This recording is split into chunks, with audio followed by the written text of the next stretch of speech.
कर दिया। नमस्कार दोस्तों, मेरा नाम डॉक्टर अरविंद शर्मा। मैं सह आचार्य भौतिक शास्त्र पद पे हूँ, आयुक्तालय कॉलेज शिक्षा राजस्थान। वर्तमान में मैं राजकीय डूंगर महाविद्यालय में कार्यरत हूँ। आप सभी का मेरे द्वारा प्रारंभ किए गए व्याख्यान माला में स्वागत है। आज मेरा पहला व्याख्यान है और सबसे पहले मैं ये व्याख्यान हमारे महाविद्यालय में बीएससी तृतीय वर्ष के विद्यार्थियों को मैं जो पेपर पढ़ाता हूँ, क्वांटम मैकेनिक्स व एटॉमिक एंड मॉलिक्यूलर फिजिक्स,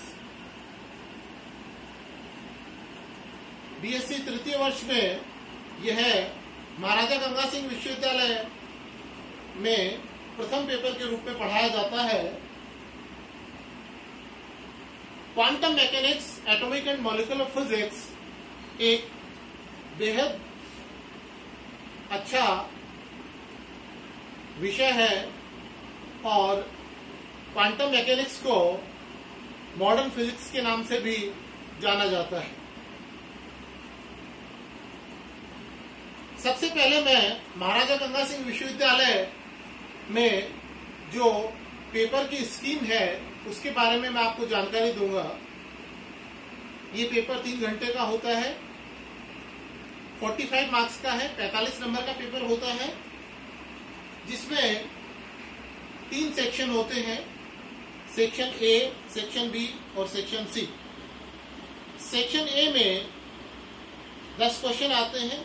प्रत्येक क्वेश्चन 1.5 मार्क्स का होता है, अर्थात कुल सेक्शन ए 15 नंबर का है। प्रत्येक प्रश्न का उत्तर 50 शब्दों से अधिक नहीं होना चाहिए। मैं इसे फिर एक बार जोर दे रहा हूं, विद्यार्थी ध्यान दें कि जो भी पेपर में स्कीम होती है उसको हमें बहुत ध्यान से देखना चाहिए। शब्दों की सीमा जो है वो 50 शब्दों से अधिक नहीं होनी चाहिए। सेक्शन बी में प्रत्येक यूनिट में से इंटरनल चॉइस के आधार पर 2 प्रश्न आते हैं, अर्थात विद्यार्थियों को 5 प्रश्नों का उत्तर देना होता है। इंटरनल चॉइस के आधार पर कुल 10 क्वेश्चन होते हैं। प्रत्येक प्रश्न 3 नंबर का होता है, अर्थात सेक्शन बी भी 15 नंबर का होता है। सेक्शन सी जो है उसमें लॉन्ग क्वेश्चंस होते हैं।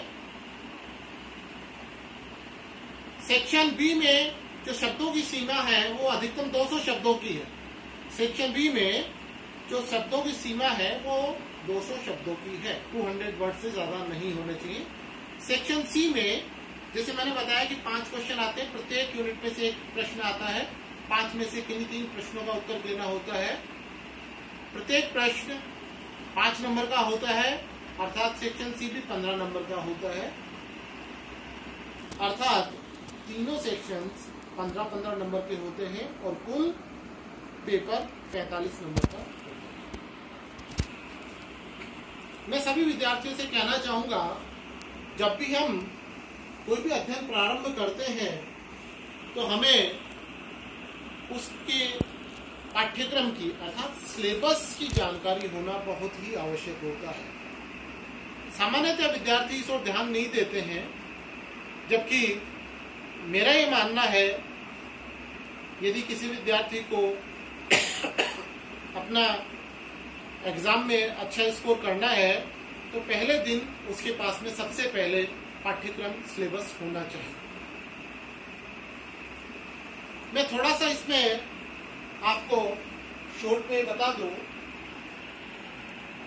कि जिस प्रकार से एक धावक दौड़ता है उसकी एक प्रारंभिक लाइन होती है और एक अंतिम लाइन होती है, तो पाठ्यक्रम जो है सबसे प्रारंभिक लाइन है, जहां से एक विद्यार्थी दौड़ना प्रारंभ करता है और उसका अंत जो है वो परीक्षा का पेपर होता है। इस बीच में उसको जिस प्रकार से तैयारी करनी होती है वो उसका लाइन ऑफ एक्शन होता है। इसके बारे में कभी फिर मैं एक अलग से एक लेक्चर इस सीरीज में दूंगा कि किस तरह से हमें लाइन ऑफ एक्शन और प्लान ऑफ एक्शन को इम्प्लीमेंट करना चाहिए। मैं अभी इसी विषय पे रहते हुए आपको ये बताना चाहूंगा कि जो पेपर फर्स्ट है quantum mechanics atomic and molecular physics BSc third year में, इसमें आपके सिलेबस में 5 यूनिट्स हैं। 5 यूनिट्स में हमें जिस प्रकार से यूनिट्स को डिवाइड किया हुआ है उसको यदि अपन एक जनरलाइज वे में देखें तो पहली यूनिट आती है ओरिजिन ऑफ क्वांटम मैकेनिक्स।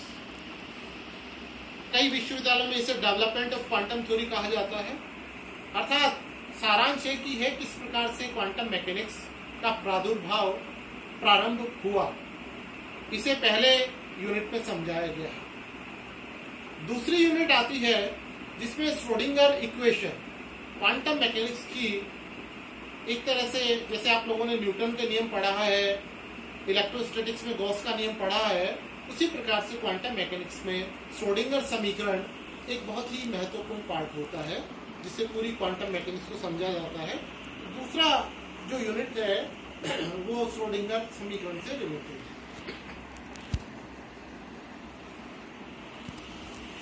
तीसरी जो यूनिट आती है वो यूनिट यहाँ पर आती है सॉल्यूशंस ऑफ श्रोडिंगर इक्वेशन। अलग अलग प्रॉब्लम्स को श्रोडिंगर समीकरण में कैसे हल किया जाता है। चौथी यूनिट में आता बाउंड स्टेट प्रॉब्लम्स, बद्ध अवस्थाएं। श्रोडिंगर समीकरण में कई प्रकार की बाउंड स्टेट प्रॉब्लम्स होती हैं, बद्ध अवस्थाएं होती हैं, उनको श्रोडिंगर समीकरण से हमें हल करना होता है। इसे 4th यूनिट में पढ़ाया जाएगा। और जो 5वीं यूनिट है वह एटॉमिक एंड मॉलिक्यूलर फिजिक्स है, जिसमें से कुछ पार्ट आपने 12th लेवल में पढ़ा होगा एटॉमिक फिजिक्स में, जैसे आप लोगों ने बॉस थ्योरी वगैरह पढ़ी है, परंतु हमें यहाँ पर कुछ एडवांस स्टडी करनी होती है atomic physics and molecular physics में, जिसमें फ्रैंक-हर्ट्ज एक्सपेरिमेंट एक महत्वपूर्ण पार्ट होता है। इसके अलावा डिफरेंट स्पेक्ट्रम्स की जानकारी भी इसमें दी जाती है। तो ये हम 5th यूनिट में, अंतिम यूनिट में पढ़ेंगे। ये हमारे जो बीएससी थर्ड ईयर में हम पढ़ेंगे उसका पाठ्यक्रम को एक ब्रॉडली 5 यूनिट में डिवाइड किया। ये मैंने अभी सिर्फ आपको ब्रॉडली बताया है, वैसे आप लोगों को आपके पास में सिलेबस होना चाहिए जो कि आपके इंटरनेट पे आप जाकर अपने विश्वविद्यालय की वेबसाइट से डाउनलोड कर सकते हैं। और मैं जब भी आगे सीरीज में लेक्चर दूंगा तो आपको जो भी टॉपिक होगा यूनिट में उसे मैं आपको बताता रहूंगा, परंतु आप पहले दिन सिलेबस को जरूर देखें। मेरा ये मानना है कि विद्यार्थी को पाठ्यक्रम याद होना चाहिए। विद्यार्थी ये सोचते हैं कि मुझे पाठ्यक्रम याद करने की आवश्यकता नहीं होती है। मेरा ये मानना है कि यदि आपको पाठ्यक्रम याद नहीं है तो उसके उत्तर कैसे याद होंगे।